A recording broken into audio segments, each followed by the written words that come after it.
Voilà, ça va toujours. Dans la Chassidut Chabad, quand on est en retard, on est toujours largement en avance. Alors c'est bon.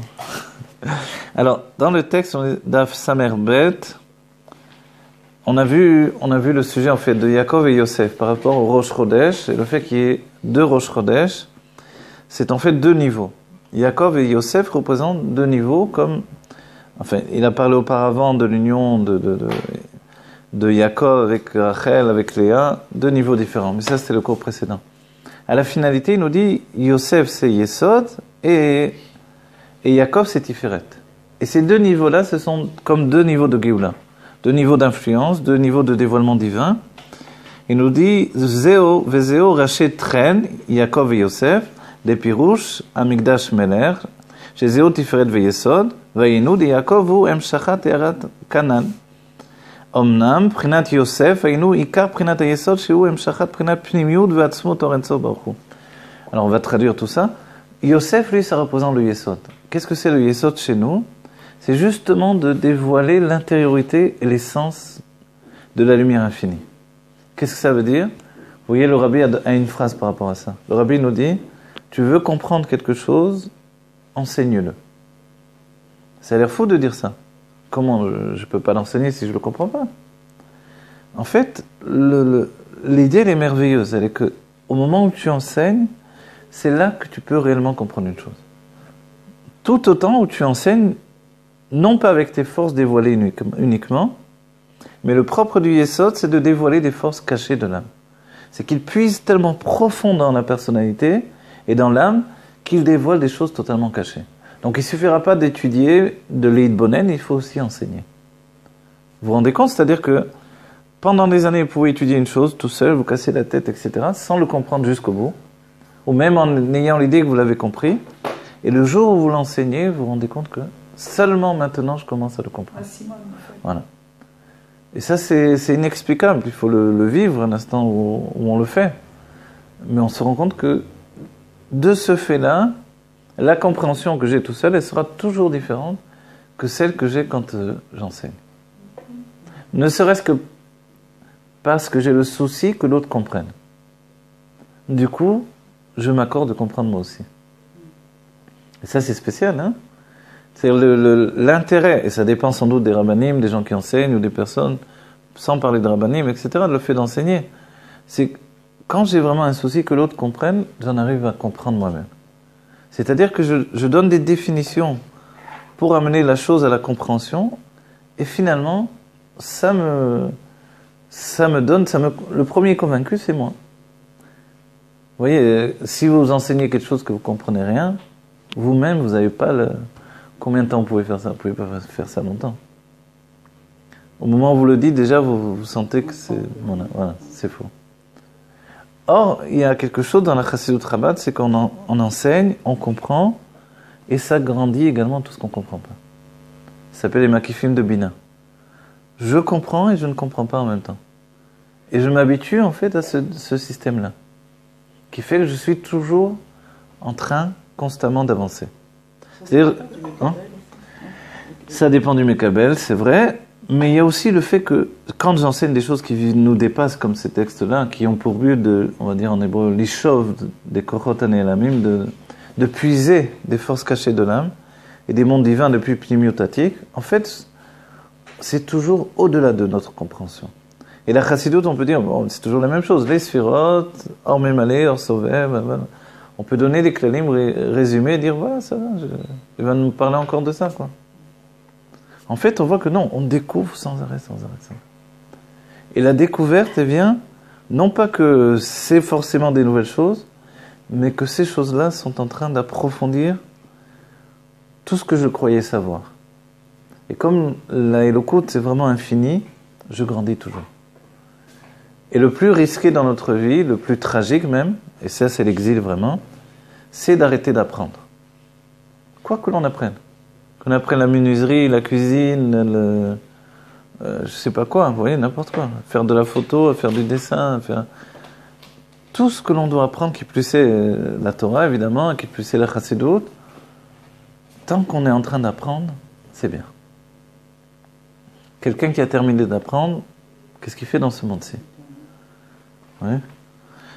Et ça, c'est essentiel. Vezeo ben porat Yosef, bera de Yisge Yosef, prinat Tosefet. Vous êtes à Oumnam. Ah, Samervav. Non, je suis en Samervav là.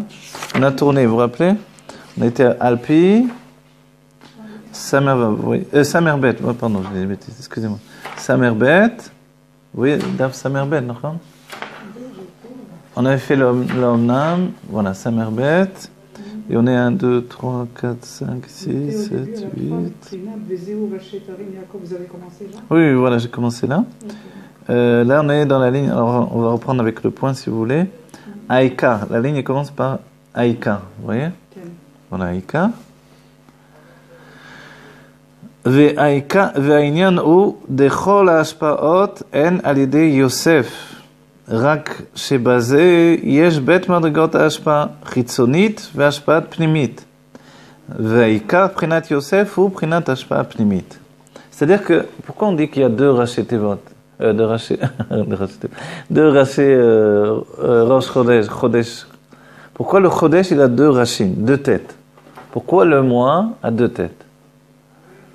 Parce que en vérité, de toutes les manières, il nous dit, l'influence, elle vient quand même de l'outil d'influence, qui est Yosef, qui est le Yesod. Vous voyez, en vous, chacun d'entre nous, on a une force d'influence qui fait qu'on veut convaincre les gens de choses, ou leur donner de comprendre.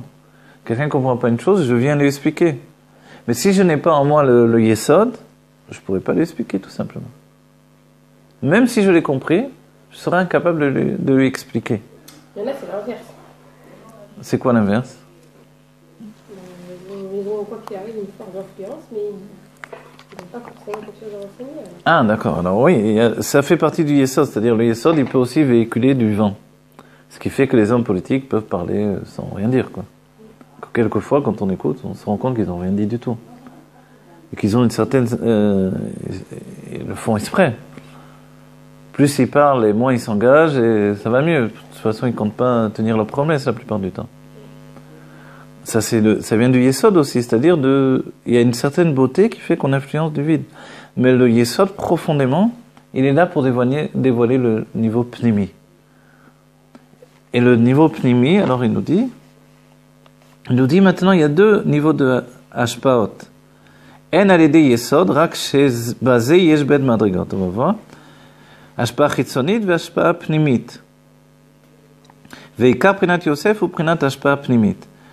וכל זה שהיה רק באור פנימי שיש בו מעלה ומטה, ריבוי ומיעוט. Vous vous rappelez, on a vu ça? C'est-à-dire que tout ce que l'on dit maintenant, on parle d'une lumière intériorisée. C'est-à-dire que si la lumière n'est pas intériorisée, elle n'a pas de haut, de bas, elle n'a pas de limite. Pour nous également, il faut bien comprendre que tout ce que je vais transmettre, c'est la part de mon âme qui est une part qui est dans l'aspect de révélation dans mon âme. Je dois révéler ce qui peut se révéler en moi. C'est-à-dire, je peux, a priori, d'après ce qui est écrit ici, je ne pourrais pas non plus transmettre ce qui est de l'ordre de l'infini absolu, du makif absolu. Il y a un makif qui reste un makif. Mais ce que je transmets est toujours relié au pnimi.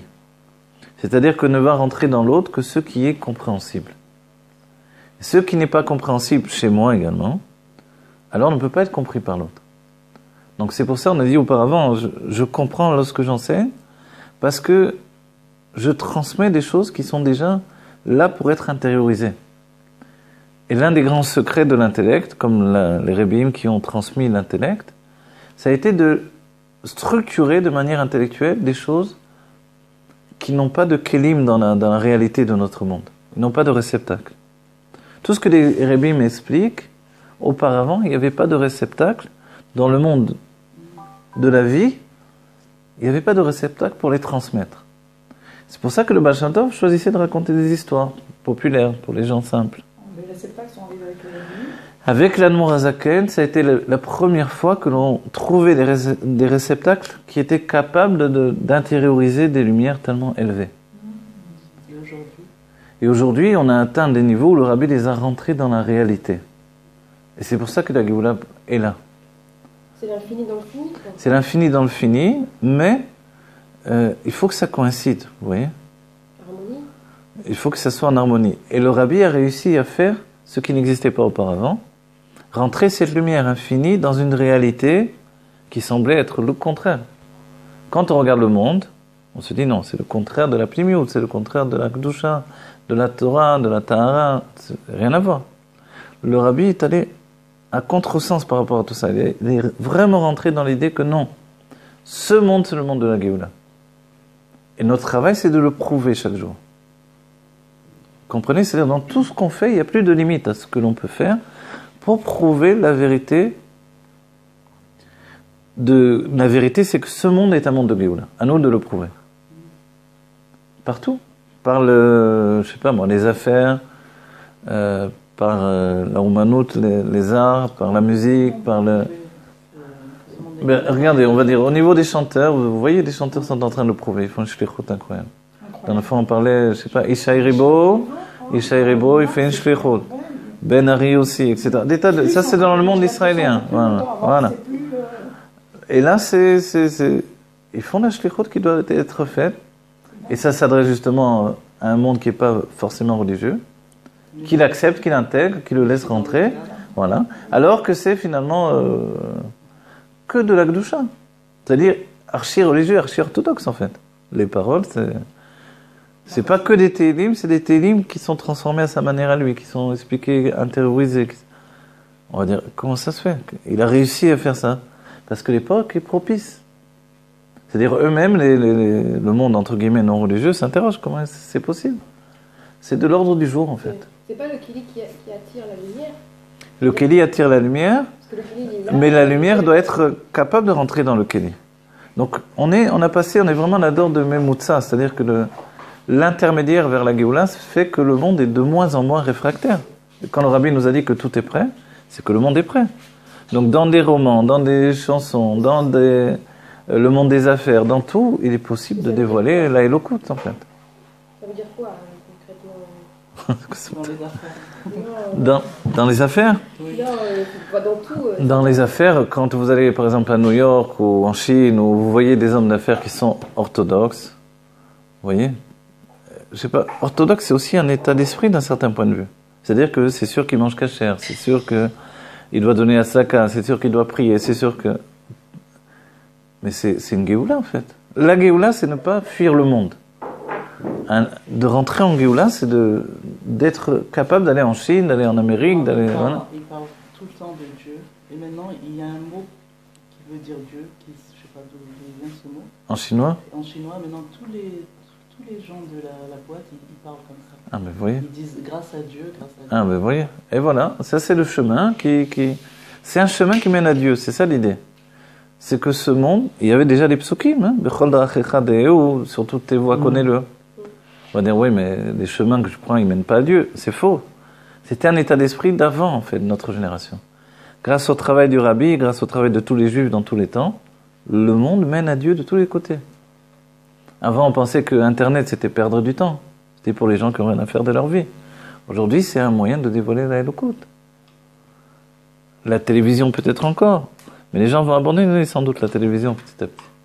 Parce qu'ils recherchent le libre arbitre de choisir leur programme, de choisir les choses. De ne pas se laisser imposer oui. Il y a au moins ça, je veux dire. Vous allez sur YouTube, vous pouvez choisir ce que vous voyez. Le fait de choisir, c'est qu'on est encore vivant. Si on est vivant, il y a de la chaleur humaine, il y a quelque chose, on peut évoluer. L'être passif qui se met devant une télé et qui reçoit tout ce qu'on lui donne, il est en train de mourir, celui-là. Il existe bientôt, il ne va plus exister. Le monde se transforme. Dans la Géoula, on va choisir jusqu'à définir que on peut transformer l'intérieur des choses. Vous voyez, il y a même des jeux vidéo. Moi, je ne suis pas très jeu vidéo, je n'ai pas le temps de... Ça me prend un peu la tête Mais j'imagine que vous rentrez dans un tornit, un système, et vous pouvez tout changer de l'intérieur, alors que tout est déjà construit. Vous voyez? Ça, c'est extraordinaire en soi. Ça veut dire que le monde est en train de prendre conscience que l'évaluation est en train de pénétrer dans ce monde. L'évaluation, c'est que l'on va finir par avoir un véritable libre arbitre. Le libre arbitre, c'est de transformer tout, à chaque instant. Et la Géoula, ça va être une transformation absolue de tout. Même les mondes divins vont exploser, en fait. Atzilo ne va pas rester Atzilo tel qu'il est aujourd'hui. Bria, Yetzira, Asiya, tout ça, ça va exploser. Puisqu'il n'y aura plus de limites. Pnimiutatik va se révéler totalement, c'est-à-dire que nous-mêmes, on va être comme explosés. L'inconscient va être l'essentiel de notre personnalité. Mais aujourd'hui, les gens, quand on leur dit ça, ah oui, les fous dans les asiles, ils vivent avec leur inconscient.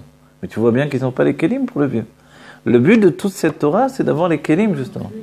D'avoir des réceptacles pour laisser rentrer l'inconscient. Mais alors pourquoi on a toujours l'impression qu'il se passe rien C'est faux, justement. Le Inyan, c'est qu'il se passe profondément des choses infinies. Et que l'idée d'une Géoula à la fin de la route, c'était quelque chose qui était en soi, finalement... ça peut pas dire que c'est faux, évidemment. Mais ça peut pas être uniquement comme ça. Dans notre génération, le but est de transformer l'exil en Géoula. Donc on peut pas attendre la Géoula après l'exil. Et c'est notre côté pessimiste de se dire, on dégage de cet exil, là j'en peux plus, vite la Géoula. À chaque fois qu'on dit ça, on fait pas le travail que le Rabbi nous a demandé. Le Rabbi nous a dit non. Au sein de l'exil, fais la Géoula. Donc en fait, c'est comme deux choses différentes. Pendant des siècles, on a pensé, pendant l'exil, on va vivre dans un ghetto, après on va sortir du ghetto dans la Géoula. Enfin.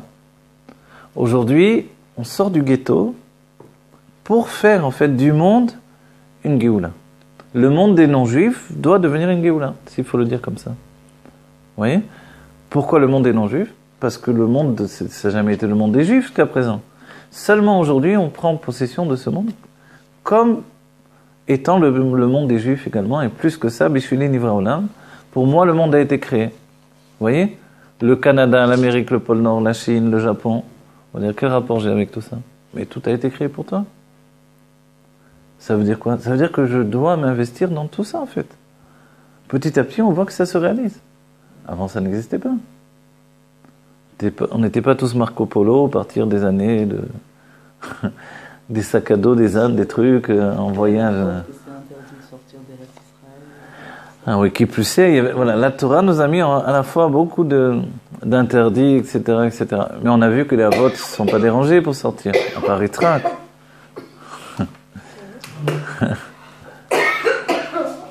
En fait, on comprend que non, il faut bouger, il faut sortir. Tout Eretz Israël, c'est quoi ? C'est le monde entier. Du moment qu'on transforme le monde en Géoula, évidemment, c'est pas juste le petit morceau d'Eretz Israël. C'est pour ça qu'il s'appelle Eretz Tzvi. C'est qu'elle déborde sur le monde entier. C'est ça Kedusha qui se répand. Et comme en Eretz Israël, on peut servir Dieu, là-bas aussi, on doit servir Dieu. Et le Rabbi a dit, en fait, le problème, il vient de la source, il vient d'Eretz Israël lui-même. Comme en Eretz Israël, on dit encore, Umipnei chatanu galinu mertzenu, à cause de nos fautes, on a été exilés de notre terre, même devant le Kodesh Kodashim, une bonne santé. À Yerushalayim, on dit ça. Alors, qui plus est en Routzaretz ensuite, vous voyez ? Parce que tout démarre d'ici. Mais quand ici, on croit qu'on est en Géoula, et qu'on se contente du quotidien tel qu'il est là, en fait, c'est sûr qu'on ne peut pas vivre la Géoula Amitit Vashlema. Ok, alors. וכל זה שהיה רק באור פנימי שיש בו, ça va aller? On appelle le Samu? On appelle le Mashiach, pardon. וכל זה שהיה רק באור פנימי שיש בו, מעלה ומטה, ריבוי ומיעוט, וזה עוד אלת ראשי לסיירה, אלא שימשה האמת כן הוא. Ah voilà, maintenant il donne une chose. Il nous dit en fait, la lune, elle n'a pas de tête. La lune, elle n'a pas de tête. On dit, elle n'a pas de lumière. Il faut rappeler l'expression, l'ed lam igar maklum. Elle n'a rien d'elle-même. La femme n'a rien du tout. Elle n'a aucune qualité personnelle, elle est vraiment insignifiante. Elle est... Insignifiante, Il règle ses comptes, d'accord. Où c'est écrit ça? Où c'est écrit ça? Ok, on n'a pas le même texte. Alors, non, la lune, elle n'a pas d'elle-même. C'est-à-dire qu'elle n'a pas de lumière pour faire briller les autres de par elle-même. Alors, vous savez pourquoi? C'est parce qu'en fait, sa lumière est là pour la faire briller elle-même. C'est une lumière secrète. C'est ça la tsniout, en fait. Le tzad de tsniout dans la lumière de la femme, c'est que sa lumière est l'intensité d'elle-même, l'intensité de son être. Il y a une image qui est donnée. L'image, c'est que il y avait Moshe Rabbeinu à l'époque où il est monté pour les secondes Luchot, les secondes tables, il est redescendu, son visage brillait. Et le rabbi nous dit, Eliyahu Navi a atteint un niveau plus élevé. C'est que Eliyahu, tout entier, la lumière était en lui. Tout son être était rempli de lumière. Mais la lumière ne brillait pas à l'extérieur. Et le rabbi nous dit, c'était un niveau plus haut. C'est que la lumière était totalement intériorisée. Tandis que Moshe, comme il n'avait pas vraiment un lien avec le monde matériel, la lumière restait encore maquif et l'entourait. Il n'était pas investi dans la matière, Moshe Rabbeinu. Le Tzemar Tzedek dira que c'est des tzadikim qui n'ont pas un rouge, qui n'ont pas un sens de la réalité en fait. Comme l'Arizal, comme Rabbi Shimon Bar Yochai, comme Moshe Rabbeinu. Alors que l'Admor HaZaken, lui, ce qu'il a mis en place, c'est de faire naître un rouge pour ce monde-ci. Un sens de la réalité que l'on doit obtenir. Pour monsieur tout le monde, c'est facile, on vit dans la réalité. Mais quand on vient d'en haut, que le principe, c'est la lumière qui vient d'en haut, comment on conçoit la réalité? Imaginez bien, vous vous rappelez, pendant des siècles, on a dit que ceux qui étudient la Kabbalah, c'est dangereux. Pourquoi? Parce qu'ils sortent de la réalité. Et après, quand ils reviennent, c'est Shvirat HaKelim. Ils n'arrivent pas à s'intégrer, donc ils le vivent difficilement. C'est le même problème pour ceux qui s'adonnent à la drogue, à l'alcool. Rencontrer la réalité, c'est une autre chose. On a même l'image dans la Tchouva de, comment il s'appelait déjà, Elazar ben Dourdaya. Quand il a fait Tchouva, il est parti, son âme est partie. Pourquoi? Parce que revenir d'une Tchouva aussi puissante, d'une Tchouva supérieure aussi élevée, mais comment tu vas vivre le lendemain après? Comment tu fais? Qu'est-ce que tu fais? C'était impossible en fait. Notre génération, elle est différente. La tchouva elle doit être vécue au quotidien. Et c'est quoi alors la tchouva C'est le désir de connaître Dieu par l'étude. Et s'il revient, qu'est-ce qui serait passé? À son époque, il n'y avait pas les kélim dans le monde pour les gérer. Si, il serait venu, parce que vous avez dit de nos jours c'est possible. Alors qu'est-ce qui se passe? Ah, de nos jours, oui, de nos jours, parce que justement, on peut... En fait, je vais vous dire une chose. Ouais. Il y a des personnes qui ont dit devant le rabbi le fait qu'il faut faire chauve et qu'il faut faire chauve. C'est-à-dire qu'il faut revenir vers la réalité. Le rabbi a dit il faut d'abord faire ratso pour faire chaud. C'est-à-dire, vous voyez, la plupart des gens de notre génération sont attachés en bas avec des plombages, quoi. Vous voyez, comme ceux qui allaient sous la mer avec des semelles de plomb. C'est comme ça, c'est la réalité de la génération. Donc on ne bouge pas du monde matériel, on est enfermé dans ce monde matériel. Donc, alvaï que l'on commence à faire un ratso, une sortie de nous-mêmes pour nous attacher à Dieu, et ensuite on revient. Mais on revient toujours. On dit quand on jette un bâton vers le haut, il revient toujours à sa source. Il retombe toujours vers le bas. Et nous, on est comme ça. Donc on n'a plus trop à s'inquiéter d'étudier les choses les plus poussées, parce que la réalité, elle est notre vie au quotidien. Après le cours, tout de suite, on a les automatismes qui reviennent. Peut-être au début, on a un peu la tête dans les nuages, mais après, ça reprend le fil des choses. Vous voyez ? Et c'est cette génération-là qui peut faire des rabbats orthonim comme jamais ça a été fait. C'est une sorte de ratso, alors. Oui, c'est un ratso, bien sûr, c'est un ratso. Ratso, c'est quelque chose de puissant qui nous sort de la réalité, mais qui nous donne des kelim pour vivre ces lumières-là dans la réalité. Bah, étudier ça, c'est un peu ce que vous dites. Oui, bien sûr que oui. Alors, voilà, qu'est-ce qu'on a vu de plus là? Donc la lune, elle n'a pas de lumière de par elle-même. Et on a dit, c'est pas une critique en soi dans le mauvais sens. Voilà, c'est un avantage en fait. Le chidouche de cet état-là, que la lune n'a pas de lumière de par elle-même, elle exprime la lumière du soleil, c'est parce que sa lumière est trop secrète. C'est ça la tsniout. C'est que sa lumière à elle, personnelle, elle est préservée en fait pour l'intimité. Elle n'est pas préservée, elle n'est pas donnée pour... Elle sert pour la relation intime en fait. De la vie dans l'intimité où elle donne ce qu'elle est elle-même. Chacun d'entre nous, on est comme ça. C'est décrit en particulier pour la lune, mais ça veut dire que même le soleil, il a sa lumière intime que l'on ne connaît pas.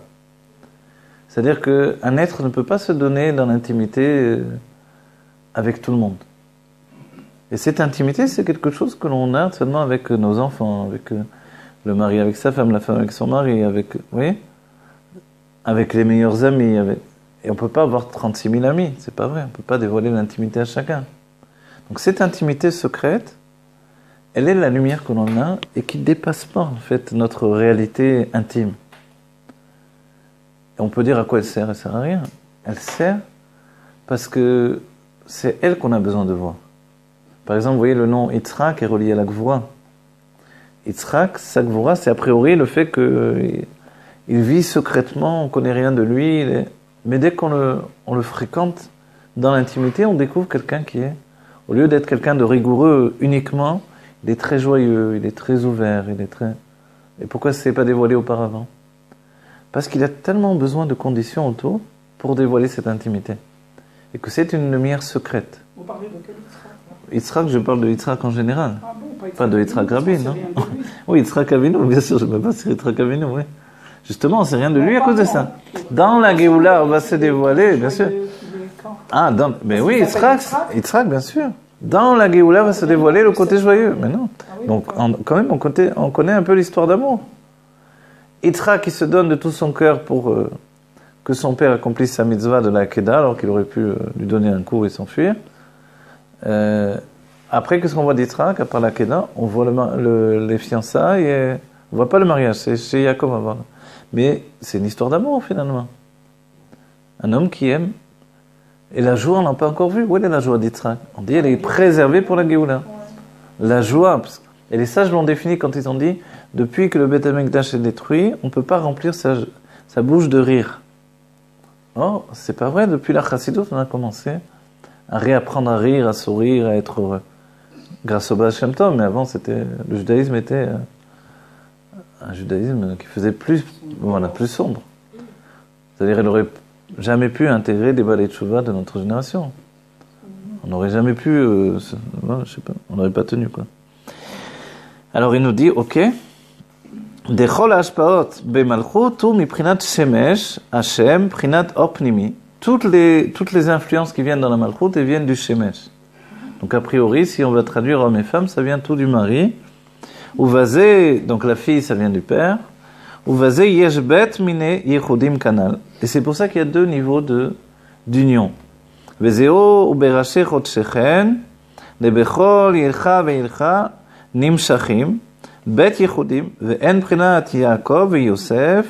Donc les deux yichudim en question, c'est le yichud de Yaakov et le yichud de Yosef. Tiferet ve'yesod. De Yaakov ou prinat e'ara levad, prinat hashpa chitzoniyut, ve'Yosef ou prinat hashpa pnimit ve'atzmit. La différence, elle est comme ça. Yaakov, c'est une influence qui est superficielle, et Yosef, c'est une influence qui est profonde. Et en nous, on a les deux côtés. Yaakov et Yosef à la fois. Ve'u inyan bara deizge Yosef, shenimsha prinat or atzmi begilui beprinat malchut. Voilà. Et ça, c'est le sujet de, finalement, que par Yosef se dévoile la lumière intérieure de manière dévoilée. Vous comprenez, le but de Yosef, c'est quoi dans notre judaïsme? C'est quoi le but du Yesod?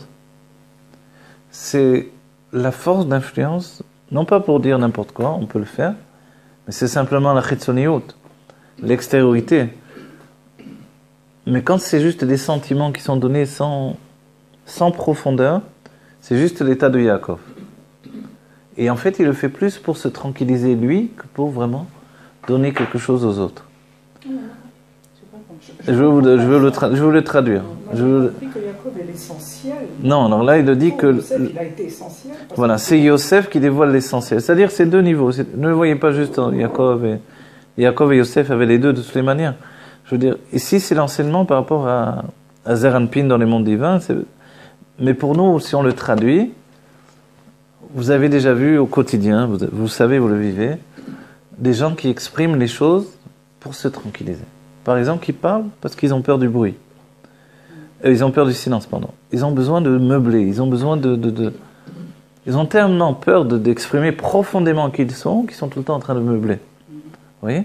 Ils expriment tout le temps leurs sentiments. Mais en réalité, c'est jamais la profondeur de leurs sentiments qui est exprimée. Il y a d'autres personnes qui parlent beaucoup moins, mais quand ils expriment la profondeur de leur être. Vous comprenez la différence? C'est-à-dire que quand on exprime un peu à tout le monde comme ça, c'est Yaakov, et quand on va plus profond de notre être, c'est Yosef. Voilà, dans l'idée ici qui est développée ici. Évidemment, c'est pas absolu, c'est une idée de yichud. Un yichud comme ça, un yichud comme ça. Mais la force d'influence, Yosef ne l'a pas eu de Yaakov? Oui, bien sûr que oui. Mais après, quand les deux sont réunis, chacun fonctionne avec une structure. Le but de l'influence, en réalité, c'est de dévoiler des choses qui nous dépassent totalement. Vous avez compris que s'il y a un nouveau Nassiador qui s'appelle Yosef, que Jacob, pendant toute une période, il est devenu comme mort, quoi, dans son chagrin, c'est pour que se dévoile quelque chose de plus puissant, quoi. Le rabbi dévoile quelque chose de plus puissant que le rabbi Rayatz, etc. C'est comme ça notre vie. Et le rabbi, en tant que Melech HaMashiach, il va dévoiler encore quelque chose de plus puissant, etc. Donc la vie, elle va vers la quintessence, c'est-à-dire vers le dévoilement de l'essence. Et c'est à chaque fois plus pnimi. Et l'idée de pnimi, c'est que ça puise dans les forces profondes et cachées de l'âme ou dans les dévoilements divins des mondes les plus éloignés, les plus élevés. Et en fait, nous-mêmes, on peut très bien parler pour meubler, et c'est les gens sympathiques, c'est vrai. Il y a beaucoup de gens qui discutent entre eux, ils rigolent, Beaucoup d'ailleurs. Voilà, etc. Combien tu as d'amis? J'ai plein d'amis, je t'aime, un smile, etc. Voilà. C'est des sentiments tout le temps, mais est-ce que c'est profond? Zéro profond. Voilà. Faut dire la vérité. Tout à coup, c'est l'anniversaire de telle personne, souhaitez-lui bon anniversaire. Ah, c'est gentil. Ok. Ouais. Aux premières fois que vous êtes rencontrés sur Facebook, voulez-vous le diffuser? Laisse tomber, quitte. Je connais même pas la personne. On dirait tout à coup on est bons copains. Oui. Alors on va dire c'est quoi ce monde-là? C'est bien, c'est de l'expression. Il y a des gens, ça peut leur sauver la vie ces trucs-là quand même. Ou l'inverse. Ou l'inverse. Mais quand même, dites-vous qu'il y a des gens dans le monde où les gens vivent dans un monde impitoyable, abominable. Ça peut les pousser à l'expression. C'est une bonne chose. Ça fait partie du système de l'expression. Mais on a de moins en moins besoin de tout ça. C'est bien ou c'est pas bien? Oh, ils sont en train justement de diffuser aujourd'hui à quel point c'est néfaste. Non, Ceux mais qui je ont parle été ouais. Ça Moi, nous ce que pèse. je ressens personnellement, c'est que j'ai plus besoin de tout ça, de plein de gens. Ah oui, alors c'est bien. Ça s'appelle s'essentialiser. Pour s'essentialiser, c'est-à-dire que ouais, c'est comme on a dit là, vous pouvez parler toute la journée, à la fin, vous dites, j'en ai ras le bol de parler comme ça. Je préfère dire 2 mots qui ont un sens que de parler 3 heures pour rien dire. Et c'est un choix. Mais il y a des personnes qui auparavant ne s'exprimaient pas du tout, donc ça les a sauvés quand même. Dieu, il fait jamais les choses pour rien. Donc s'il y a tout ce système qui s'est mis en place, c'est sûr que ça a sauvé des vies. Ça a sauvé des gens. Ce que ça fasse du côté négatif également, évidemment, c'est toujours le Klippa Noga, elle est comme ça. Elle porte le bien et le mal. Mais après, c'est à nous à choisir. Mais il y a des gens qui se sont retrouvés, il y a des gens qui s'étaient perdus de vue depuis des années, des tas de choses de bien qui sont sorties. Et puis on diffuse de la Torah grâce à ça également. Le fait que dans Internet et dans tous ces systèmes, il y a beaucoup de Klippa, elle existait aussi auparavant. Elle existait la même chose. Simplement, maintenant, elle est à portée de main. Mais l'avantage qu'elle soit à portée de main, c'est qu'on peut s'en lasser plus facilement, finalement.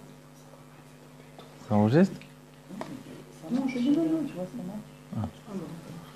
Je croyais qu'il fallait que ce soit rouge. Non, si c'est rouge, c'est arrêté. Vous comprenez, l'une des idées importantes, c'est que justement, on peut s'en lasser plus facilement parce que c'est beaucoup plus à portée de main. On peut s'en lasser plus facilement. Oui, quand une chose extraordinaire, j'en sais rien, un homme qui avait besoin d'aller faire des avérotes, il devait partir là-bas, etc. Ça lui donnait, je ne sais pas, des sensations, voilà, d'adrénaline, son âme animale a été totalement... Maintenant, il sait qu'il a tout à portée de main. Ok, il va y avoir de l'adrénaline 1 fois, 2 fois, 3 fois, et après, combien il va durer? À un moment, il va se rendre compte que c'est ridicule. Donc, les gens peuvent s'en lasser plus facilement, c'est aussi un truc. Amène le mal à la portée de tout le monde, et après, on jette le mal. Yirshur et Shaim, le mal sort à la surface, et après, on s'en débarrasse. C'est un bien. Et ça, c'est un bien. Ça fait partie, c'est pas un bien voulu, ni qu'on peut préparer nous-mêmes. Dans les desseins de Dieu, qu'il a fait, qu'il a mis en place, ça organise les choses. Et à nouveau, le fait que l'on puisse choisir d'un moment ou un autre, qu'on puisse basculer, choisir, annuler, partir, etc., ça c'est une bonne chose. Donc le monde en évolution vers la communication, c'est bon et c'est mauvais comme toujours. Mais ce que l'on a vu là, c'est vrai que la communication à outrance, ça exprime les sentiments, mais ça n'exprime pas l'être profond. Donc l'être profond se dévoile quand on donne des choses profondes. Quand on a vraiment des choses profondes à exprimer. Comme l'image qui est donnée dans la Torah, Kol ma shetagi lecha Sarah, shma bekola. Tout ce que te dira Sarah, écoute sa voix. Donc en effet, on peut dire, donc la femme, tout ce qu'elle dira, le mari doit dire Amen, Amen, il écoute, il écoute. Mais il y a des femmes qui sont très superficielles. Un jour, elle veut le blanc, le lendemain, elle veut le noir, et puis elle a entendu à la télévision ça, elle a entendu ça, elle a entendu la... Alors on va dire, l'homme, il va être une girouette à faire tout ce qu'elle veut. C'est dans la douche, Alors, non, mais disons pas dans la Gdusha. Alors, on va dire, alors pourquoi il doit tout écouter de tout ce qu'elle lui dit? Alors en fait, c'est que quand elle dit de sa voix profonde à elle, quand c'est vraiment profond, c'est son être profond qui s'exprime, alors le mari, dans ce cas-là, il n'a qu'une chose à faire, l'écouter. Mais souvent, on voit que c'est pas du tout bien d'écouter sa femme. Vous voyez? Si bien que les sages ont donné l'autre côté. On dit, celui qui parle avec les femmes, c'est très mauvais, dans le Pirkei Avot, et avec sa femme, ça peut être très mauvais. On va dire la même chose. Alors je crois que c'était bien de parler avec sa femme. C'est parce que si l'homme, il rentre sa tête dans le superficiel du quotidien, qui peut être... C'est la même chose que de rentrer dans Facebook, quoi. Alors, s'il met sa tête là-dedans, c'est une catastrophe. Il devient comme une femme, quoi. Il perd sa raison profonde. Le but, c'est d'influencer quelque chose de profond. Dans le mauvais sens, comme une femme dans le sens d'expression des sentiments. Non, voilà, la femme de Pitpoutim, etc. Pas la femme profonde avec tout son aspect profond. C'est justement la différenciation à faire. Donc il est évident que Sarah, pourquoi c'était adressé à Sarah, les Khatrila, c'est que Sarah, a priori, Abraham était en situation de se demander, est-ce que c'est superficiel ou est-ce que c'est profond ce qu'elle dit? Et la réponse de Dieu, c'est que Sarah, tout ce qu'elle te dit, c'est profond. C'est une sadéquette, c'est une névia plus élevée que toi. Elle n'a pas de superficiel chez elle. Donc écoute-la. Donc en fait, la phase première, c'est de dire, ma femme est comme Sarah.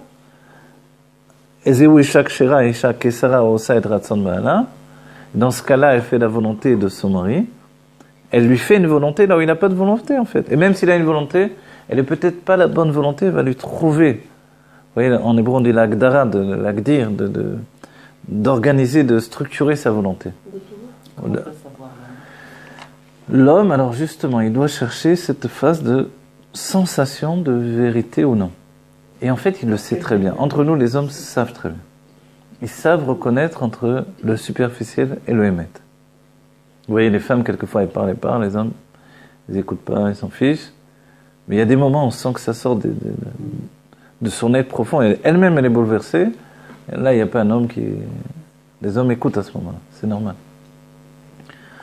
Donc, petit à petit, l'idée d'un couple, c'est qu'on sait quand c'est vraiment sérieux et profond. Et Dieu a placé que l'homme a envie de faire plaisir à sa femme de toutes les manières. Et qu'il est dérangé quand il n'arrive pas à lui donner sa tranquillité au moins au quotidien. Donc en fait, il va se structurer par rapport à sa demande. Et c'est ce qui va le construire à lui. Mais c'est vrai, je vous le dis, dans le monde superficiel d'aujourd'hui, s'il écoute tout ce qu'elle dit, alors là, il peut... Un jour, il est cosmonaute, le lendemain, il est banquier, le lendemain, il est boulanger, après... Parce qu'elle a vu que ce métier il est bien, va faire la formation. Kitsur, Obehemet en zerak metzad hakli. Et en réalité, ce n'est pas uniquement d'après le kli, le réceptacle. Ki im sheyesh medida be'or. Tout ça, c'est la base de l'enseignement. C'est-à-dire, c'est pas simplement le réceptacle qui fait l'influence. Donc, c'est pas juste l'occasion qui fait le larron, comme on pense, ou l'habit qui fait le moine. C'est que si tu n'étais pas un moine, bien que l'habit peut faire le moine d'après le judaïsme, mais vous voyez, c'est vrai qu'une mauvaise action, c'est mauvais. Ça peut agir, ça peut laisser des traces. Mais si je ne suis pas comme ça, je ne vais pas rester longtemps comme ça en tout cas. On va se débarrasser de ce qui ne m'appartient pas. Donc en fait, quand je m'investis dans une expression, c'est que je lui corresponds. Et avec le temps, je vais devenir comme avare d'expression. Je vais chercher des vêtements qui expriment l'essence de mon être et non plus des vêtements superficiels. Vous voyez, on fait des choix et ces choix sont importants. Et dans la vie, les choix vont faire des transformations de ma réalité. Vous comprenez ce que je dis là? Chacun dans sa vie, évidemment, mais j'en sais rien. Le fait que l'on vienne écouter un cours comme ça, le fait que les gens cherchent à écouter des cours tel cours plutôt que tel cours, le fait que j'aime tel chanteur plutôt que tel chanteur, le fait que j'aime tel livre plutôt que tel livre, on se transforme. Petit à petit, il y a une recherche humaine qui est vers Son identité. Voilà, l'identité profonde se met en place. Et les choix que l'on fait sur le chemin, c'est pas simplement donc le CLI, parce que le CLI, un jour je prends ce livre, un jour j'ai un autre, un jour j'ai tel film, un jour j'ai telle personne, un jour j'ai tel copain, un jour... Oui. Alors la personne elle vit au hasard totalement des rencontres et des choses. On a l'impression qu'elle est rien du tout finalement, puisqu'elle est que les autres, quoi. Un jour je vais en Chine, je suis chinois, un jour je suis en Amérique, je suis américain, un jour je suis... Et mais tu es quoi, toi? En fait, le truc c'est que je dois découvrir au bout du compte qui je suis, moi. Qu'est-ce que j'ai envie? Vous voyez, c'est comme de dire à une personne, tu peux faire ce métier? Non, je peux pas. Celui-là, tu peux? Non plus. Ça, oui, je me vois plus faire ça, etc. Donc il y a des choix qui sont là. Déjà chez les enfants. Mais on ne peut pas choisir. Parce que vous avez dit qu'on choisit par rapport à ce qu'on est à l'intérieur. Donc, alors c'est ça choisir. Voilà. Mais c'est ça Mais c'est ça le véritable choix. Choisir quelque chose qui me correspond pas du tout, c'est pas un libre arbitre. C'est avoir été influencé par des tas d'éléments extérieurs à moi. Le vrai choix, c'est quand je fais coïncider ce que je suis avec ce que je fais. Et ne pensez pas que c'est facile, parce que des fois, ça vous met des vies entières pour finalement accepter. Vous savez, souvent, on tourne en rond pour en venir... comme l'histoire de celui qui pêche, on lui dit « Qu'est-ce que tu fais? Tu pêches? Pourquoi tu ne vas pas travailler? Etc. » Et après, tu vas monter une grosse boîte comme ça, tu vas gagner ton argent, et après. Et à la fin, il dit « Après, tu pourrais aller pêcher. » Il dit « Oui, voilà, moi je pêche directement, laisse-moi tranquille. » Ouais. Mais c'est s'accepter, c'est ça que choisir.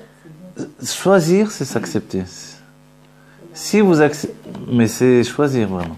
C'est-à-dire vous acceptez et vous choisissez ce qui est en rapport avec vous, avec cette vision profonde que vous avez de vous-même. C'est-à-dire, au-delà de la vision, c'est une acceptation, comme vous avez dit. C'est-à-dire que le Mashiach, il ne peut pas faire autre chose que d'accepter d'amener la Géoula. Mais il ne veut pas auparavant. Moshe, il ne voulait pas délivrer le peuple juif. Ça a mis longtemps avant qu'il accepte. Mais il ne voulait pas parce qu'il ne voulait pas délivrer, il ne voulait pas parce qu'il voulait pas que ça passe par une autre Géoula. Donc il ne voulait pas, de toute façon. Non, mais c'est-à-dire il ne voulait pas non, il voulait... que ça soit direct. Et il ne voulait pas qu'il y ait une première fois pour amener une seconde fois. Mais il ne voulait pas. Mais en réalité, Dieu avait mis en place que ça devait être cette première fois pour entraîner les autres fois. Oui, mais c'est normal qu'il ne voulait pas dans ce cas-là. Mais d'accord, mais il ne voulait pas. Mais en fait, sa vie dans cette réalité, c'était pour ça, pour qu'il délivre le peuple juif en tant que Moshe Rabbeinu dans son époque. Adam Arishon devait fauter. Vous croyez qu'il voulait? Il ne voulait pas au début. Jusqu'à ce qu'il comprenne qu'il devait fauter, que c'était comme ça. Mais pour lui, de passer du monde de Bria au Lama Asiya dans la chute totale où il est rentré, c'était terrible. Mais il ne voulait pas, c'est normal. Le Baal Shem Tov ne voulait pas se dévoiler. On dit, mais pourquoi? Mais il n'avait pas le choix, alors. Il a refusé 7 ans de se dévoiler. Le Rabbi Rachab, 10 ans, il a refusé la Nessiut, on va dire. Qu'est-ce qu'ils ont, ces gens-là? Qu'est-ce qui s'est passé? Mais ils ne veulent pas. Mais en 10 ans, voilà, ils ne voulaient pas. Mais Raforda, si je fais un choix de faire quelque chose qui me représente, ce que je suis, mais je peux être dans un exil terrible, et ce que je fais n'a rien à voir avec ce que je suis en réalité. Alors, ce que je suis, c'est justement de s'essentialiser avec également le fait de la rencontre avec Dieu. Ce que je suis vraiment, c'est moi dans ma fusion avec Dieu, dans ma vie au quotidien. Il faut que ce soit dévoilé vraiment,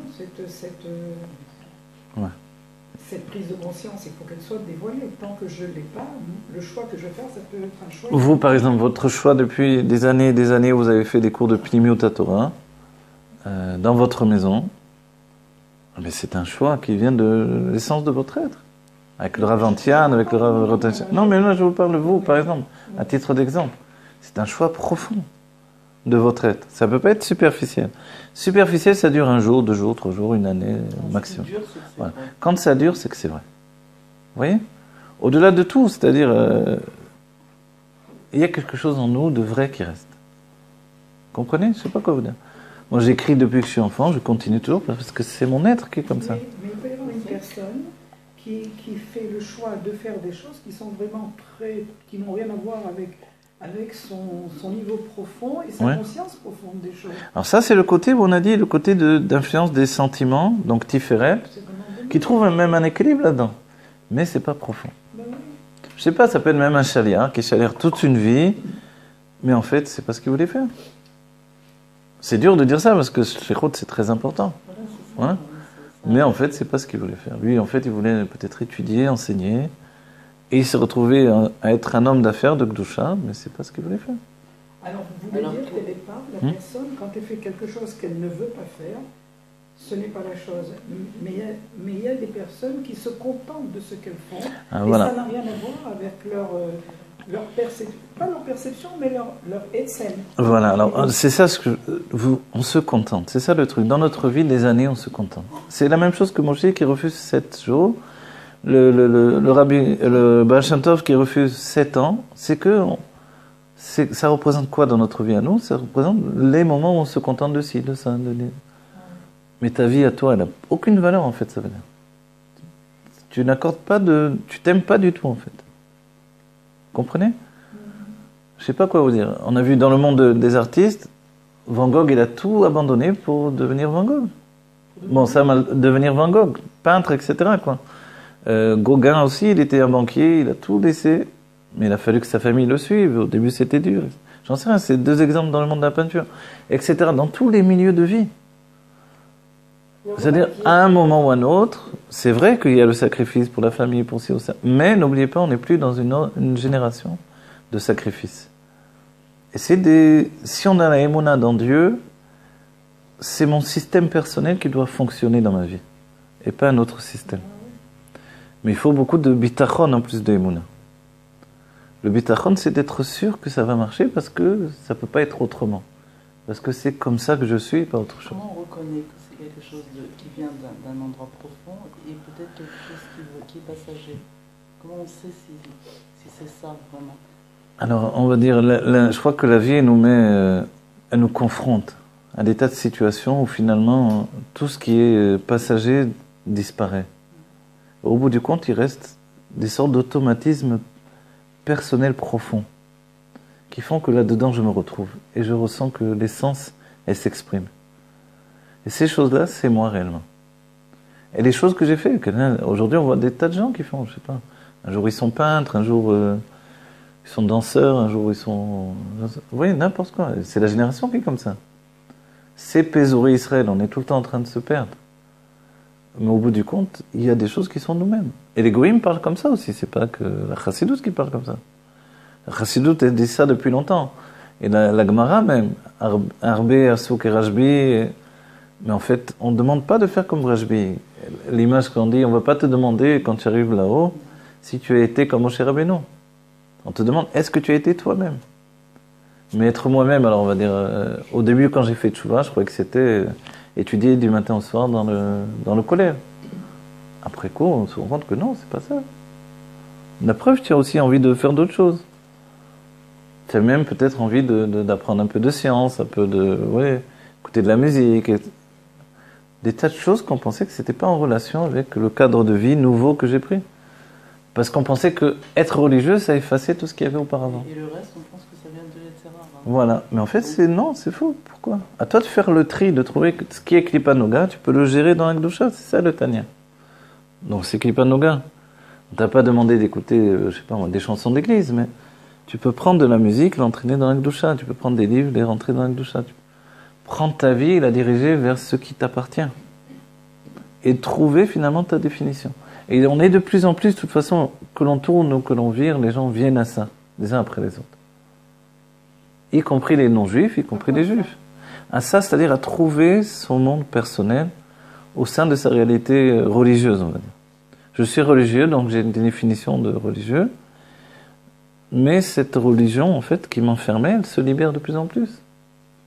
Elle ne fait pas de moi un être enfermé totalement. Enfin, c'est un choix. Dans la chassidoute, c'est le choix que l'on a pris. C'est-à-dire dévoiler les horreurs de Tohu dans les kelim de Tikkun. Donc les horreurs de Tohu, elles arrivent. Et ma question, c'est de dire, est-ce que ce cli, ce réceptacle, c'est un réceptacle de Tikkun ou non? Voilà. Si c'est le Tikkun, il n'y a pas un danger. Et si c'est tikkun, il n'y a pas de danger. Tikkun, je pose la question d'après le Tanya, est-ce que c'est klipa noga ou shalosh klipot atmeot? Shalosh klipot atmeot, sort de là, je ne peux pas gérer ces lumières-là. Klipa noga, je peux gérer. Oui. Donc, et ça, c'est toute ma vie. Alors, on va essayer de finir là au moins le Kitsur, Mushkato Be'etzreim. Oh. Donc, il a dit l'essentiel, c'est pas uniquement donc le fait que le Kli soit propice au dévoilement, ça ne suffit pas. Il faut que la lumière soit une lumière pnimi, c'est-à-dire qu'elle se prédispose à s'exprimer dans le Kli. Vous voyez? Et c'est pour ça que la même chose que l'on vient de dire. Tout ce que je peux faire, ça ne fera jamais de moi. C'est pas parce que je vais apprendre à faire du pain que je suis boulanger dans mon âme. Et il y a ce Hayom Yom qui nous a dit, si tu es capable de faire des bijoux, que tu vas faire de la boulangerie, même si on a besoin de pain, c'est une perte de temps pour toi. Donc en fait, on doit trouver qu'est-ce que je suis essentiellement. C'est quoi mon être profond? Et le Kli, c'est pas lui qui doit me faire. C'est que la lumière, elle doit se prédisposer au Kli. Donc je dois trouver en moi qu'est-ce que je suis pour retrouver comment je vais m'exprimer. Et si ça prend toute une vie à savoir, c'est mieux. Non, ça ne doit pas prendre toute une vie. C'est pour ça que les choses s'accélèrent aujourd'hui. Vous voyez comment les choses s'accélèrent? En même temps que lui. Oui. Je ne sais pas quoi vous dire. Si je vous dis le nombre de métiers que j'ai fait depuis que je suis enfant, et chacun, j'en suis sûr, on peut faire dans le courant d'une vie, vivre des tas et des tas de vies. Forcément, au bout du compte, on fait des choix parce qu'on est un peu fatigué aussi d'un certain point de vue, de faire n'importe quoi. Ouais. Cette fatigue, elle n'est pas mauvaise, c'est-à-dire que tu n'as plus envie de t'investir dans quelque chose qui ne sert à rien en vérité. Comprenez? Aujourd'hui, les coachs dans le monde en général vous disent tu ne vas jamais devenir riche en étant un très bon employé dans une boîte, dans un truc. C'est pas ça qui va te rendre riche. Tu vas avoir juste de quoi vivre, c'est tout. Pour devenir riche, c'est trouver tes dons personnels et les exprimer. Et c'est normal.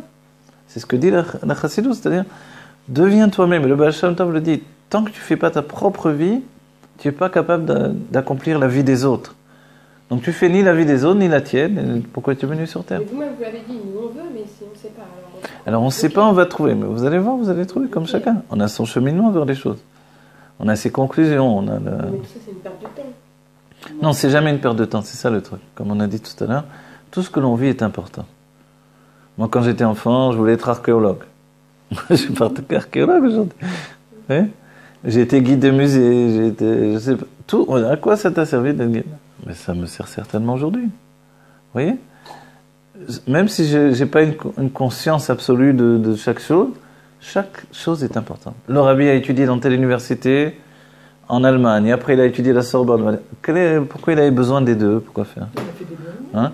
En fait, parce qu'il avait besoin de ça et de ça pour être le Rabbi qui va accueillir le monde entier, tous les Juifs de tous les temps. Maintenant, c'est une autre conscience là, que vous dites. Ça veut dire que quoi qu'il arrive. Quoi qu'il arrive, voilà, deux choses. Quoi qu'il arrive, on ne perd pas son temps. Et quoi qu'il arrive, on doit arriver à être nous-mêmes. On ne fait plus rien, alors ça veut dire on laisse le cheminement se faire, parce qu'il est bien de toute façon. C'est pour ça qu'on a un système d'alerte. Vous voyez, on a un système d'alarme, d'alerte, je ne sais pas comment dire. On tire dans le train, on arrête le train, on est capable d'arrêter le train avec tout le balagan que ça fait. Et on descend, on dit, c'est là où je veux habiter. Vous imaginez, vous êtes dans un train pour aller d'une ville à l'autre, et en chemin, vous voyez un beau paysage, vous tirez le système d'alerte, d'alarme, je ne sais pas comment dire. Le train s'arrête, imaginez les gens qui tombent les uns sur les autres, et vous prenez votre valise, vous descendez tranquillement. C'est-à-dire quand on sent que c'est le moment, c'est le moment. Voilà, exactement. Mais le pire d'une vie, c'est malgré que vous savez que c'est le moment, vous ne descendez pas quand même. Ça s'appelle le pire des choses. C'est la peur, la crainte de se réaliser. Et c'est pour ça que les choses ne sont jamais non plus sur un Gesher Shel Barzel. Ça, c'est plus notre problème dans notre génération, je pense. En plus de ça, il y a ce problème. Mais quand même, il y a des gens courageux dans notre génération. Il ne faut pas dire. Vous avez dit que tout est prêt à... Tout est prêt, la Géoula est là. À nous de vivre en Géoula. C'est-à-dire, l'idée profonde de tout ça, c'est que le Rabbi nous dit, n'attends pas quelque chose qui va venir, provoque ton destin immédiatement. Mais comment on se comprend bien? Mais, je sais pas, vous n'êtes pas marié, vous vous mariez, vous êtes marié, ayez des enfants, vous voulez le bonheur, soyez heureuse, vous voyez, etc., etc. C'est ça notre vie finalement. Je ne sais pas comment on court après des choses sans arrêt, sans arrêt. En fait, je crois que le plus qu'on a peur, c'est la peur de se tromper. La peur de se tromper, voilà, jusqu'à ce qu'on s'habitue à prendre des risques dans la vie. Et que, d'un certain point de vue, on a la chokhma en nous qui nous certifie que je connais ma vérité, et c'est tout. Mais simplement, j'ai peur de l'affirmer, j'ai peur de ce qu'on va penser de moi, j'ai peur des autres. On a peur des autres. Oui, on a peur de ça. Alors, si vous dites non, maintenant, tant mieux, mais vous allez découvrir qu'on a peur. Je souhaite que vous n'ayez jamais peur des autres. On a peur des autres, ça ne veut pas dire qu'on a peur qu'ils ne vont pas nous frapper. On a peur du jugement, on a peur d'être mal vu, on a peur de perdre l'amour des autres. On a peur.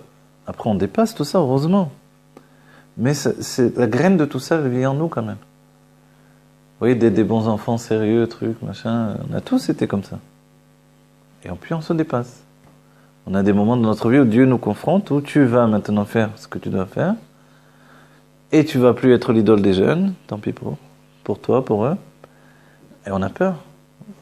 Narshon ben Aminadab, tout à coup, Korah lui dit, tu veux que je raconte à tout le monde que tu savais que tu allais flotter avec le cercueil de Yosef, donc tu n'es pas un héros, tu es intelligent, c'est tout. Et là, tout à coup, on a dit, vas-y, raconte, c'est la vérité, peu importe. Ouais. Mais oui. C'était écrit dans le Midrash, ouais. Et un autre ténet, alors je vais ou comment je katoub etzraim, comment je katoub de akav ose mala umata ou bepardes chez nishmat chez aneshama, voilà. Et un autre ténet shiur lekol akoma, veshnem emed de medidat akli et lefi medidat aor. En fait, ce qui est extraordinaire de ce qu'il dit, c'est que, en fait, le cli, le réceptacle et la lumière, tous les deux ont une faculté de prendre la mesure des choses. Et cette faculté de prendre la mesure des choses, c'est ce qui nous permet de savoir. C'est les questions que vous vous posez. En fait, en nous, on a et le réceptacle et la lumière. C'est-à-dire, on a et notre âme et le corps. Tous les deux ont la faculté de mesurer. C'est vrai que notre corps, on peut dire, c'est vrai, il ne veut pas se lever à 3 heures du matin pour partir travailler à l'usine, etc. Quel fainéant. Mais l'âme non plus, elle n'a pas envie d'aller à l'usine. On dit, ouais, mais tu n'as pas de travail, il faut bien trouver du travail. Ouais. Alors en vérité, peut-être que si on écoute l'un et l'autre, c'est qu'on ne veut pas faire ça. Parce que ça ne me correspond pas. Vous voyez ? Mais la personne se dit, oui, mais qu'est-ce que je vais faire ? Je ne sais pas quoi faire en fait. Alors essaie de découvrir qu'est-ce que tu aimes vraiment. Alors la personne elle dit, je sais pas, moi j'aime dessiner, j'aime peindre. Alors peins, sois peintre. L'autre dit, oui, moi j'aime écrire, sois écrivain. Moi j'aime jouer au football. Alors va, deviens un professionnel. Va. Dans n'importe quoi, il y a ton chemin qui est là devant toi. C'est tes aspirations les plus profondes. Mais en même temps, si on s'approprie cette réussite et ce choix, on est de côté. Alors ça c'est le juif. En finalité, le juif, il sait bien que tout ce qu'il fait, c'est Dieu qui lui accorde la réussite. Mais quand il le fait entièrement. Croyez que, je sais pas moi, un grand comédien, un grand footballeur, un grand boxeur même. Vous imaginez combien de coups de poing il faut prendre dans la figure ? S'il n'a pas la passion et si c'est pas son être profond qui est là-dedans. Pour savoir si on se réalise, il faut que ce soit aussi le corps et aussi l'esprit qui voilà. soient ensemble. Ce qu'il nous dit, voilà, c'est ça. C'est que le corps et l'âme mesurent les choses. Quand mon corps, il n'arrive pas... Des fois, on n'y arrive pas physiquement. Ouais, mais l'âme, elle veut. Alors comment on fait ? L'âme, elle veut, peut-être que l'âme, elle se trompe. Si mon corps, il suit pas. Il faut que les deux, voilà. C'est ce qu'il nous dit. Il y a une mesure qui est prise des deux côtés. Des fois, je me trompe, je sais rien. Ouais. Des fois, je veux faire quelque chose et je vois que je ne tiens pas physiquement, je suis en train de me tuer. La personne a fait un travail qui n'a rien à voir avec lui. En fait, il pourrait avoir les forces de le faire. Mais son corps, il ne veut pas participer à ça. Il ne lui donne pas les forces, voilà. Il a mal de partout, il ne tient plus, quoi. Il est en train de... Et en fait, c'est que peut-être il y a un aspect de l'âme où il dit, bon, il faut bien s'en sortir. C'est des fois l'intellect de l'âme qui peut décider que oui, il faut le faire. Mais vraiment, si l'âme, elle se donne dans son essence, elle découvre que non. C'est ce qu'il a dit, en fait. Si l'âme, voilà. On ne se trompe pas, le corps il suit automatiquement. Voilà. S'il y a vraiment le dévoilement de l'essence des deux côtés, la personne, elle sait.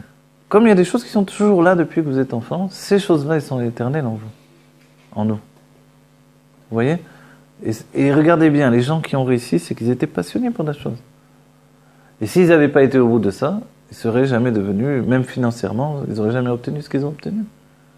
Encore plus du fait qu'ils vivent leur vie telle qu'ils ont voulu. Mais ils se sont appropriés cette gloire.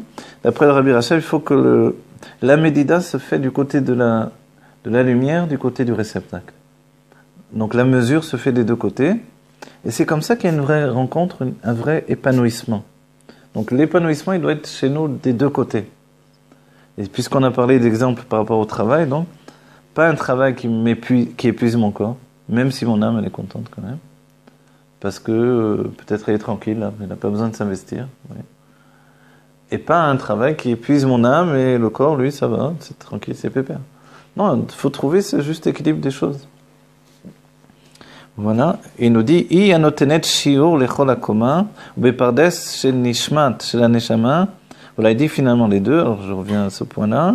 Voilà, deleor shebeprinat maalat shebeprinat mala. Alors je vais dire, c'est une parenthèse. Hein, deleor shebeprinat mala ou maale akli laze maale akli laze ou rak miut akli. Qu'est-ce que ça veut dire? Deleor shebeprinat mala, akli lazé. Non, c'est comme ça qu'il faut lire.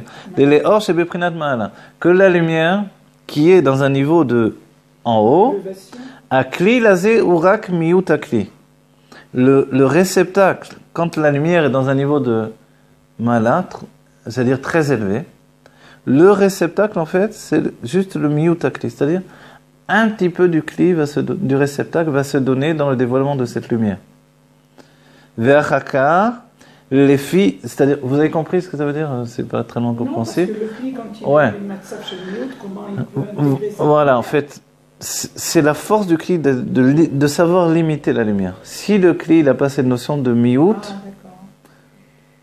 le mala ne va pas pouvoir s'exprimer dans le cli. On va essayer de comprendre un peu plus. Peut-être que la parenthèse, elle est un peu... Des fois, les parenthèses préparent la suite. Alors, peut-être que ça nous prépare la suite. Lui-même, il doit se limiter. Le cli lui-même, il doit être capable de le limiter parce que justement, la lumière est très élevée. C'est comme le concentré. Ve'rakar les filles offen zikur akli mamshechet et taor. Ah voilà, d'abord le cli, il est trop petit pour cette lumière, mais il est mezaker, il se purifie et la lumière de plus en plus va se dévoiler en lui. Ve'alpi anal idvarer mashekatuv uberaché rotshechem. D'après ça, on peut comprendre ce qui est écrit avec les deux niveaux de moi. C'est-à-dire que dans l'idée, alors pourquoi on a besoin de passer par tout ça? Pourquoi une personne elle a fait 36 métiers avant de se rendre compte que il valait mieux qu'il reste chez lui à faire ce qu'il aime vraiment? Parce que voilà, il y a eu un zikour du cli en attendant, que rien n'a été inutile. On a purifié le réceptacle de l'expression.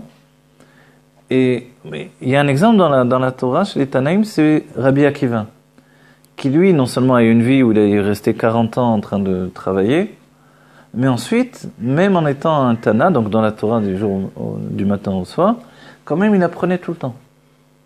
Et dès qu'il voyait quelque chose, il demandait, il posait des questions, il s'informait, il voulait tout connaître. C'est-à-dire aujourd'hui, ça voudrait dire sur Internet de tout apprendre, toutes les choses, tous les trucs. Un documentaire d'un métier, d'un truc, d'un site, il apprend tout. Pourquoi? Tout ça, ça enrichit tout ce qu'il est dans la Torah. Tout l'être, en fait, il est en train de s'enrichir, de se construire. Et les personnes, quelquefois, doivent passer eux-mêmes par tous les métiers du monde pour devenir eux-mêmes. Imaginez, c'est très curieux, mais c'est comme ça que l'on vit. En fait, au bout du compte, puisque nous, notre but, c'est de vivre la Géoula, de se rendre compte que la Géoula, elle n'est pas de l'autre côté de la mer, l'eau be'everayam, ki karov elecha adavar meod bepicha b'ilevafra lasot. La chose est très proche de toi. Si elle est trop loin de nous, finalement, c'est souvent une Géoula imaginaire. C'est pas vrai. La Géoula, elle est très proche de nous. À un tel point qu'elle est déjà là totalement, avec le Rabbi Melech Mashiach. Voilà. Que Dieu nous bénisse, que l'on vive la Géoula Mitiv Hashem. Notre Géoula, celle qui est en rapport avec notre être, qui va fusionner avec le divin pour accéder vraiment à la vie éternelle. Voilà. Que des brachot, chacun d'entre nous, une grande réussite. Chacun doit apporter sa part de Géoula et vivre sa Géoula Mitiv Hashem.